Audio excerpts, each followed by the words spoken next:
سلام علیکم. سلام. خوب هستین آقای هوشمند؟ شکر، ممنون. شما خوبید؟ سلامت باشین. خودتون واسه معرفی میکنید؟ من محمد کاظم هوشمند هستم، فارغ التحصیل رشته معماری از دانشگاه شهید بهشتی. خب شما الان چیکار میکنید دقیقاً؟ ما زمینی رشته خودمون که معماری و طراحی داخلی هستش مشغول به کاریم. از درآمدتون راضی هستین؟ من راضیم، رشته خوبیه، درآمدش هم به نسبت خوبه. 0 تا 100 یک پروژه‌ای که شما تا حالا انجام دادید یا اصلا یه پروژه‌ای که انجام خواهید داد، خب واسه ما توضیح بدین که چه مراحلی داره، از کجا شروع میشه، چه جوری تموم میشه، شما توش چه نقشی دارید؟ ما برای اینکه یه پروژه رو شروع بکنیم ابتدا به بررسی و مطالعه اون موضوع می‌پردازیم. موقعیت‌هاش رو میسنجیم، اقلیمش، جهت تابش خورشید، حتی جهت باد، اینکه توی چه شهری هست، چه فرهنگی داره. بعد میایم بررسی می‌کنیم که چه افرادی قراره از این بنا استفاده بکنن. ما یه پروژه‌ای رو داشتیم در یه باغ خیلی بزرگ بود. ما قرار بود داخل این باغ یه فضای کار اشتراکی یا کوورک ایجاد بکنیم. ما اول از همه خواستیم اون ساختمون جدیدمون واقع بشه در همون محدوده ساختمان قدیمی، یعنی تعرضی به درختایی که در سایت هستش صورت نگیره. یه جاهایی که مجبور شدیم حتی درخت رو وسط ساختمان ما دور یه دیواره شیشه‌ای محصور شده و حفظ شده. دور تا دور فضامون رو ما دیواره‌های شیشه‌ای در نظر گرفتیم تا بتونه اون مخاطب ما همینطور که در حین کار هستش، پشت میز کارش نشسته، با طبیعت پیرامون خودش در ارتباط باشه. اینها همه صورت‌های سوالی بوده برای ما که باید براشون یه جواب خوب پیدا می‌کردیم. ببینید ما راجع به ساخت و طراحی ساختمون مجبوریم که از ابتدا با کارفرما جلسه بذاریم، صحبت کنیم، ولی وقتی که کار شروع میشه، یعنی کار طراحی روی روال میفته، یه آتلیه طراحی با تعدادی نفرات زیادی هستن که مشغول میشن و هر کسی یه بخشی از این پروژه رو دست میگیره. بعد از همه اینا وقتی طراحی تموم شد، اگه کار به مرحله اجرا برسه، ما نظارت داریم، کارهای اجرایی داریم، سر و کله زدن با پیمانکار، نیروهای اجرایی، بناها. ماکت سازی چقدر تو پیشبرد یک پروژه میتونه کمک بکنه؟ هم به طراح برای طراحیش کمک میکنه و همین که اون طرح رو بتونه به کارفرما معرفی بکنه و ارائه بکنه.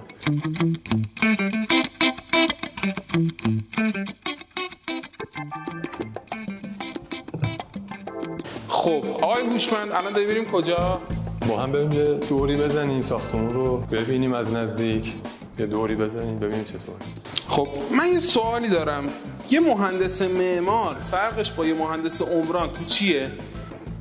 ببینید کل ساختمون یه بنا رو معمار طراحی میکنه، از دم درش تا اون نقطه پشت بومش رو یه معمار طراحی میکنه. عمران دقیقاً میاد کنار نقشه‌های معماری شروع میکنه به طراحی سازه‌های اون ساختمون، ولی به لحاظ فرم، زیبایی و همه مواردی که مربوط به ساختمون میشه، معمار هستش که تصمیم گیر هست.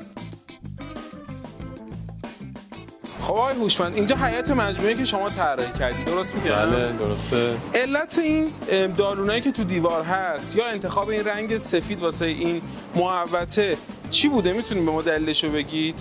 ببینید ما یه حیاتی رو می‌خواستیم طراحی کنیم، یه مقدار حس و حال باغ ایرانی هم درش احساس بشه و فرم‌ها جوری طراحی شدن که در مقابل تابش خورشید یک بازی نور و سایه قشنگ برای ما ایجاد بکنن. رنگ‌های سفید و شاید یه مقداری مدرن به حساب بیاد. مهمترین چیز برای معمار و طراح اینه که مخاطبش و کسی که توی اون فضا قرار میگیره بتونه هم معنای اون ساختمان و هم معنای اون طرح رو درک بکنه و هم با اون طرح و با اون بنا ارتباط برقرار کنه و احساس راحتی خوبی داشته باشه. چه چیزی تو معماری هست که حاضر نیستید اون رو با هیچ شغل دیگه عوض کنید؟ شما وقتی یه ویلایی رو مثلا طراحی می‌کنید، انگار که توی اون ویلا دارید زندگی می‌کنید. یعنی برای دیگران طراحی کردید ولی شاید از خود صاحب ویلا شما لذت بیشتری بردین از این طراحی، چون ساعت‌ها با اون طرح زندگی کردید، درش رفتید اومدید. خیلی عالی. ما شنیدیم اینجا یه دونه کافی شاپ هم داره، نظرتون چیه با هم بریم یه سر اونجا بزنیم؟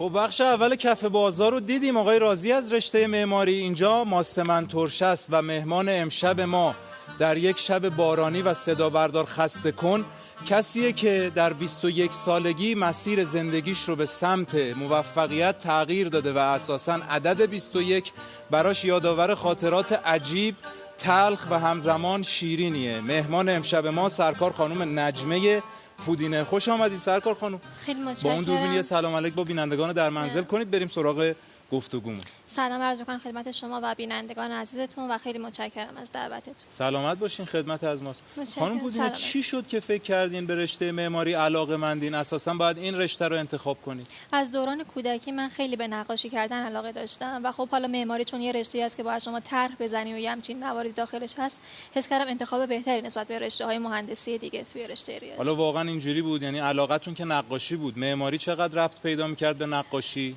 خب خیلی درصد کمی بود. اون قسمتی که من فکر می‌کردم توش بولده متأسفانه خیلی کمتر از اون چیزی بود که واقعیتش. چند سال عمرتون تلف شد توی معماری خوندن؟ تقریبا 3 سال. بسیار عالی. ما اینجا یه سری جعبه داریم. این جعبمون اسمش چالش جملات نیمه تمام. من ازتون خواهش می‌کنم در این جعبه رو بی زحمت باز کنید.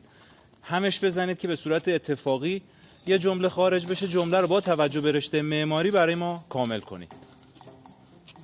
چیه جمله؟ با توجه به شرایط بازار کار این رشته قطعاً تهش بیکاریه. تهش بیکاریه. یه جمله دیگه هم زحمت بکشید، حالا که زحمت کشیدین. هر کسی میخواهد وارد این رشته بشود باید طراح خوبی باشه. طراح خوبی باشه. یه جمله دیگه هم به خاطر کارگردانمون. اگر به عقب برگردم قطعاً از اول انتخابش نمی‌کردم. اصلا سمت معماری نمیریم. نه. یه خاطره واسمون تعریف کنید، خیلی جالب شد. چی باعث شده که اینقدر شما از معماری فراری باشین، از معماری بعدتون بیاد؟ اون مدت که من بی‌رغبت شده بودم نسبت به این رشته، یه بار با یکی از استادا داشتم صحبت می‌کردم در مورد اینکه حالا من انگیزه‌مو از دست دادم، چجوری انگیزه رو دوره زنده کنم تو وجود خودم. رفتم پیششون کنار میزشون که حالا کارم ببینن و اگه ایرادی داره بگیرن. این جمله رو هم گفتم بهشون. بعد خیلی پرخاشگرانه سرم فریاد کشیدن که به من ربطی نداره که شما به اجبار کی پا میشی میای دانشگاه، پدرت، مادرت یا غیره انتخاب کردی، باید پا انتخابت بمونی و هیچ راه برگشتی هم نداری و من اصلا کار خوب میخوام. همینقدر تند برخورد کردن جلوی 40 تا دانشجو. بعد حالا جلسه بعدی عذرخواهی کردم ولی داد کشیدن در حضور همگان و عذرخواهی جایی که چقدر تاثیر داشتین لحظه برای انتخاب مسیر بعدیتون؟ من مصمم‌تر شدم به اینکه حالا اگه میخوام دوباره یک مسیر دیگه برم این رفتار منو مصمم‌تر کرد. یه نکته خیلی جالب که گفتین پدر مادرتون از اول مخالف این رشته بودن، خودتون دوست داشتین برین معماری. بله. معمولا برعکسش اتفاق میفته. رشته‌های پرطرفدار اینجوریه که پدر مادرها خیلی دوست دارن بچه‌ها برن، بچه‌ها خودشون انگیزه یا علاقه کافی ندارن. این برعکس بودنه چرا کله شقی کردین؟ چرا اصرار داشتین که حتما برین معماری بخونین؟ چون حس می‌کردم انتخابی که من باید انتخابش کنم، نه اینکه حالا خانواده بخواد نظر خودش رو دخیل بکنه. و اون توصیه‌هایی که اون مدت به من میگفتن که نه تهش اینجوریه ممکنه اتفاقات پیش بیاد، اون زمان من گوش شنوایی نداشتم نسبت به این. بعدن رفتین سرتون به سمت تجربه کردم، دیدین برگشتین که راست میگفتن. بله. چقدر مهمه به نظرتون این تعامل با خانواده؟ خیلی مهمه. این که حداقل شما اگه مخالف یه نظری هستی بشنویش، ممکنه اون درست باشه، حالا به گویندش خیلی توجه نداشته باشی. حضرت علی میفرمایند که اگه کلامی هست شما به گوینده نظر نکن، به خود اون کلامه نظر داشته باش. ولی به هر حال مهمه که در نهایت تصمیم گیری توسط خود فرد بله. انجام بشه. من ازتون میخوام رو به اون دوربین 1 دقیقه بچه‌ها رو مجاب کنید نرن سمت معماری. بله. معماری جدای از این که به نظر من تهش رشته‌ای هستش که بازار کار آنچنانی نداره توی این دور زمونه، حالا برای خانم‌ها مخصوصا رشته‌ای هستش که شما باید با آقایون زیاد سر و کله داشته باشید. حالا با کارگری که ممکنه زبون شما رو متوجه نشه، تحصیلات اندازه شما نباشه و اینکه توی کشور ما متاسفانه خیلی از سازه‌ها رو معمارها نمی‌سازن، مهندسین عمران می‌سازن. خیلی به اون صورت نیست که بخوان از مهندس معمار استفاده بکنن. و رشته‌ای هستش که شما باید اون زمانی که دانشجو هستی به لحاظ مالی و اقتصادی خیلی در سطح بالایی باشی، چون الان ماکت هایی که ساخته میشه هزینه زیادی میبره. خب همینجا نگرش داریم. من میخوام به افتخار شما بایستم و همراه بچهای پشت صحنه برپیکارت شما رو ایستاده تشویق کنیم. به خاطر اینکه شما جرأت این رو داشتین وقتی فهمیدین مسیرتون مسیر اشتباهی بوده، دور برگردون بزنید به سمت موفقیت، برید پی کار خودتون، کار خودتون، کاری که بهش تعلق دارین.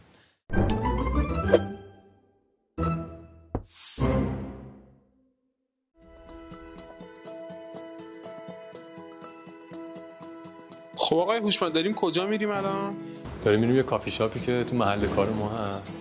اگه قابل بدونید یه چای تپش هم با هم. سلامت باشید، باعث افتخار. بفرمایید. خب آقای هوشمند چه کافه قشنگی آقا. اینجا هم شما طراحی کردین؟ بله. خیلی قشنگه. یه سوال، تو کودکی و نوجوانیتون کاری کردید که مرتبط با رشته و شغل الانتون باشه؟ ببینید من از ابتدا از کودکی به هنر و نقاشی و اینها علاقه داشتم. به ترتیب که همینطوری سنم زیادتر شد کار هنریم رو یه مقدار گسترده تر کردم. یعنی الان هر کسی که بخواد معماری بخونه باید مثل شما خطاطی و نقاشی و نمیدونم کار هنریش خیلی قوی باشه؟ لزوما اینطور نیست. امکان داره به صورت نهفته این علاقه‌مندی درش وجود داشته باشه و بعد از اینکه با این رشته آشنا میشه و واردش میشه بتونه اون حد از شکوفایی رو درش به وجود بیاره و درش پیشرفت بکنه. خب آقای هوشمند ما یه چالش داریم به اسم چالش بازی که یه برج جنگا جلوی شما قرار میدیم و از شما سوال میپرسیم. شما حین این که بازی رو انجام میدید و این برج رو حالا هم میچینید و هم تکمیل میکنید میبرید بالا، به سوالای من باید جواب بدید. موافقید انجام بدیم؟ جذابه اصلا. بفرمایید. آقای هوشمند تمایل معماری که ما الان تو سطح شهر، تو ساختمون هامون، تو نمیدونم اماکن تجاریمون داریم، به نظر شما داره رو به سمت الگوهای غربی و مدرن میره یا رو به سمت الگوهای سنتی و اسلامی خودمون؟ یه اتفاق بدی که افتاده اینه که معمولاً صاحبان قدرت و ثروت هستند که ذائقه مردم رو ایجاد میکنن. با ایجاد بعضی از مثلا مجتمع‌های تجاری خیلی پرطمطراق ایدئال‌های مثلا معماری مردم و شهر ما رو ساختن، در حالی که مردم که به اصطلاح ذائقه طبیعی و اون ایرانی خودشون رو اگه بخوان دنبالش باشن، معمولا معماری قدیمی خودمون منتها بروز شده و با بیان جدید رو بیشتر میپسندن. شما یه جوری معماری دارید میبرید بالا اینو که نریزه، یه جوری خرابش بکنید که قشنگ خراب بشه. بذاریم اینم بذارم، میذاریم اینجوری به صورت آنتن برجمون. بایستی که یه عاملی این رو خراب کنه غیر از سازندش. من میتونم اینو با یه زلزله خرابش کنم و این نشون داد که پایش خوب بود ولی یه نقطه بحرانی در این قسمت بود که برج ما رو ریخت. میخواستم بدونم میتونید واسه ما هم یه طرح بداهه بزنید الان؟ بله. این یکی از قشنگترین و جذابترین قسمت‌های کار طراحی برای یه موقع همین. به کجا برسید، به چه اهدافی برسید خودتون رو از این مرحله‌ای که هستید موفق تر میدونید؟ یک رسالتی رو به دوش خودم میبینم. دوست دارم که همین این هویت، این ایرانی اسلامی بودن حفظ بشه تو جامعه‌مون، تو معماریمون، تو شهرمون. شما تا حالا طراح یا معمار پروژه‌ای بودید که مثلا اسم بیارید یا ما بشناسیمشون؟ بله.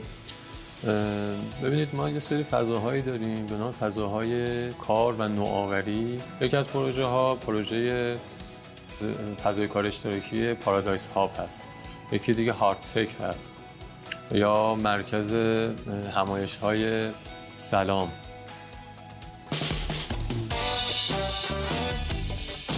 خب آقای هوشمند اومدیم سطح شهر، از قضا اومدیم تئاتر شهر. بله، تئاتر شهر یکی از آثار معماری مطرح تقریبا میشه گفت دوران قبل از انقلاب به حساب میاد، ولی به لحاظ سبک مدرنی رو داره. حالا این ساختمون با اینکه خیلی مدرن هستش ولی میبینیم که فرم‌ها و هندسه خیلی شباهت داره با فرم‌های معماری‌های قدیم مثل مساجدمون. ما معمارا بایستی که به پیرامون خودمون خیلی با دقت نگاه بکنیم و اگه موردی مشکلی پیش میاد سعی کنیم براش یه راه حل پیدا بکنیم.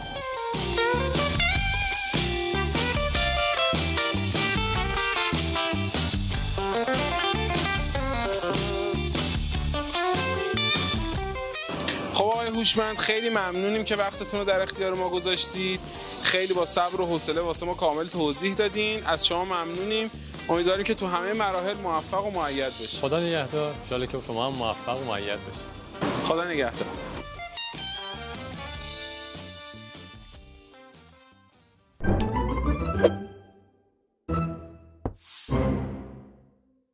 خب بخش دوم کف بازار هم دیدیم تکلیفمون با آقای رازی از رشته معماری مشخص شد. امشب اینجا ماست منتورشه مهمان ما سرکار خانم نجمه پودینه در یک شب بارانی که رحمت الهی همچنان داره میباره. رحمت برای ما، زحمت برای بچهای صدا که بتونن یه جوری بالاخره این صدای ما که به صدا نمیرسه رو به شما برسونن. خانم پودینه از معماری تا آموزگار ابتدایی رشته دانشگاهیش چی میشه؟ توی دانشگاه بهش میگن علوم تربیتی. علوم تربیتی. خیلی راه خانم، چجوری این مسیر رو اومدین؟ با حمایت خانواده، با حمایت دوستان یا نه تنها؟ قطعا با حمایت خانواده و اینکه یکی از دوستام که با من قصد داشت کنکور بده و تغییر بده مسیرش. همون دوستتون یا نه یه دوست دیگه؟ نه، یکی از دوستان دوران دانشگاه. یه دوست دوران دانشگاه. توی علوم تربیتی و آموزگار ابتدایی چی پیدا کردین که توی معماری پیدا نکردین؟ احترام و عزت نفسی که توی رشته آموزگاری ابتدایی داشتم به عنوان یه معلم خیلی بیشتر از دانشجویی بود که سر کلاس معماری سرش داد کشیده میشه و اون اهمیتی که باید سر کلاس داشته باشه رو نداره. حالا بذارید اینجوری بپرسم، رشته معماری چی نداشت که رشته جدیدتون داشت؟ من خودم توی اون رشته علاقه نداشتم، رغبت نداشتم. نه، رشته چی داشت؟ میدونم خودتون که اونور اصلا دوست نداشتین، یکی رو دوست داشتین. میخوام بدونم رشته چی داشت که شما رو کشون سمت خودش؟ عشق و احترام. عشق و احترام. ما یه چالش دوگانه داریم تو برنامه. من 2 تا کلمه میگم. با توجه به رشته معماری و روحیه‌ای که در خودتون سراغ دارید، اینا رو برای ما تکمیل کنید. مستقل یا وابسته؟ من خودم آدم مستقلی هستم ولی اون رشته منو به سمت وابستگی میبرد. بله. احساسی یا منطقی؟ اون زمان احساسی عمل می‌کردم توی اون رشته، توی رشته معماری، ولی الان حس می‌کنم منطقی تر باید رفت. خود رشته معماری آدم احساسی میخواد یا منطقی؟ آدم منطقی. آدم منطقی. ساختارمند یا ساختار شکن؟ ساختار شکن من هستم، ساختارمند رشته معماری. رشته معماری. تنوع طلب یا اهل ثبات؟ اهل ثبات حس می‌کنم شاید اون رشته و من شاید تنوع طلب بودم توی. درونگرا یا برونگرا؟ خودم درونگرا هستم اون رشته ولی برونگرایی می‌طلبید. قراردادی یا پروژه‌ای؟ پروژه‌ای اون رشته بود، من قراردادی عمل می‌کنم. 21 سالگی گفته بودین برای شما سن عجیبیه. چرا؟ چه اتفاقی تو 21 سالگی افتاد؟ چون توی 21 سالگی پدرم به من این پیشنهاد دادن که حالا شما اگه می‌خوای مسیر رو عوض بکنی تصمیمو بگیر. منم خب یه مقدار یه پام اینور بود یه پام اونور بود، مطمئن نبودم که می‌خوام این کار رو انجام بدم چون ممکن من قبول نشم حالا توی کنکور که میدم و از اینجا مونده و از اونجا رونده بشم. درست. بعد این شعر مولانا اومد توی ذهنم که دوست دارد یار این آشفتگی، کوشش بیهوده به از خفتگی. گفتم من تلاش خودم رو میکنم، اگه شد نشدم حالا من چیزی رو از دست ندادم. اون طرف انصراف دادین بعد انصراف نداده بودم، همزمان هم دانشجو بودم توی اون رشته هم برای کنکور میخوندم. من ازتون خواهش میکنم رو به اون دوربین 1 دقیقه بچه‌ها رو مجاب کنید و از قشنگی‌های آموزگاری ابتدایی بهشون بگید.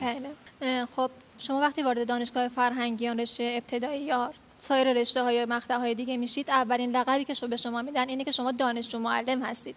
یعنی استاد شما رو نه تنها دانشجوی خودش میبینه بلکه همکار خودش میبینه و یک احترام متقابلی بین استاد و دانشجوه. و حالا وقت توی مقطع خودم بخوام بگم الان من با بچه‌هایی سر کار دارم که پاک‌ترین موجوداتن، به جای اینکه من بخوام با کارگرها سر کله بزنم و حالا اعصاب خوردی‌های خودشو داشته باشه، الان با بچه‌هایی سر کله میزنم که یعنی روزهایی که ما با هم میریم بچه‌ها نامه می‌نویسن که خانم من چقدر مثلا این احساس خوبی دارم که شما معلم من هستید، خستگی از تن آدم در میره واقعا. خیلی عالیه. موقعی که رشته معماری می‌خوندین کوتاه بهم جواب بدین. موقعی که رشته معماری می‌خوندین 10 سال بعد خودتون رو کجا می‌دیدین؟ تصور میکردم که توی یه شرکت معماری کار میکنم، برج طراحی میکنم و اینکه به لحاظ مالی هم خیلی خیلی سطح بالایی هست. الان که آموزگاری میکنی 10 سال آینده خودتون رو کجا میبینی؟ آموزگاری هستم که بچه‌ها همچنان ازش راضی‌ان و اینکه دانش آموزایی دارم که 10 سال بعد توی جایگاه‌های خیلی بهتری هستن. ویژه برنامه زنده برو پی کاره در ایام انتخاب رشته هر شب حوالی ساعت 19:45 از شبکه امید.